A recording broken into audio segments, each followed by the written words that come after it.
hello friends ई कदल के मैं बिकबार ले पले जासी मैं पदमपुर बाजार के देख पदमपुर बाजार ये सका जिन भीड़ हो जो कितनी के भीड़ यहाँ राति 4 बजे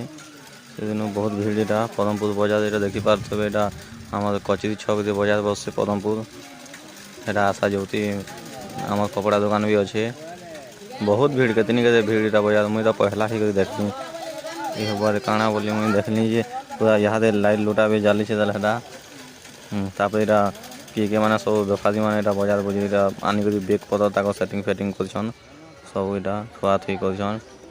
गोटे बढ़े कलिया षंढ जाऊँगी यहाँ बाजार न सब पूरा खुला मैदान बागे सब पड़ी बैगन पताली आलू मिर्चा सब है मुझे कदली के बिकी नहीं थी यहाँ बड़माटे देखला मत फोटो उठा पाला ताके फोटो उठेदेली चाह पूछे खुश होगा फिर गोटे माने आए यहाँ मुझे पताली घिनली पताली घिनली तब फिर सब टे देखेदेली आलू घिनली बैगन घिनली मिर्चा घिनली सब घिनली और तब फिर मुझे जो बाजार बाहर के बाहर यहाँ बाटे बसते रेंगाल काटी और से रेंगाल खली दना यहाँ पदमपुर